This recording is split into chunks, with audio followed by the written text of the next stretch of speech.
राज्यभरात आज तिथीनुसार शिवजयंती साजरी। विलेपार्लेमध्ये उद्धव ठाकरेंकडून शिवरायांना अभिवादन, तर दादरच्या छत्रपती शिवाजी पार्कमधील सोहळ्याला राज ठाकरे उपस्थित।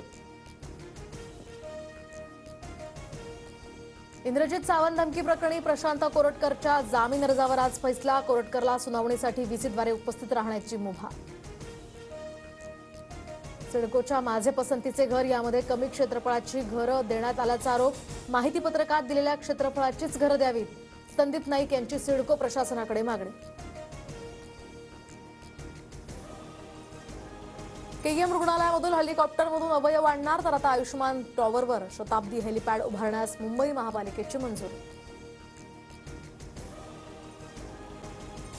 गुजरातच्या 2002च्या दंगलीवेळी खोट्या कथा निर्माण करण्याचा प्रयत्न, दोषींना कायद्यानुसार शिक्षा झाली आहे। गुजरात दंगल प्रकरणावर मोदींकडून प्रथमच भाष्य। गेल्या आठवड्यात 40च्या उंबरठ्यावर पोहोचलेल्या मुंबईच्या तापमानात आता मोठी घट। सांताक्रूजमध्ये 34.2 अंश आणि कुलाब्यात 31.6 अंश सेल्सिअस कमाल तापमान। पुणे शहरासह जिल्ह्यात तापमानात किरकोळ घट, तर गेल्या 24 तासात 1 अंशानं घट झाल्याची माहिती। तापमान 40 वरून 39 अंशांवर, उकाडा मात्र सध्या कायम। विदर्भात पुढील 2 दिवस उष्णतेची लाट कायम राहण्याचा अंदाज। चंद्रपूर वर्धा जिल्ह्याला ऑरेंज अलर्ट, तर अकोला अमरावती आणि नागपूरला येलो अलर्ट। ठाणे जिल्ह्यातील शहापूरमध्ये भीषण पाणी टंचाई। पाणी आणायला गेलेला 14 वर्षीय मुलगा तळ गाठलेल्या विहिरीत पडला। विहिरीतील दगडांमुळे मुलगा जखमी।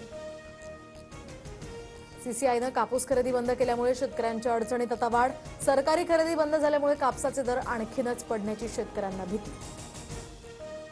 बोरिवलीतील संजय गांधी राष्ट्रीय उद्यानाचे प्रवेश शुल्क 94 वरून 103 रुपये। इतर तिकिटांच्या दरात सुद्धा 10% वाढ। उन्हाळी सुट्टीच्या पार्श्वभूमीवर निर्णय। अमेरिकेमध्ये आलेल्या मोदींना रस्त्यांवरचे खड्डे दाखवायचे नव्हते, त्यामुळे ताफ्याचा मार्ग वळवला होता। अमेरिकेचे राष्ट्राध्यक्ष डोनाल्ड ट्रम्प यांचा खुलासा।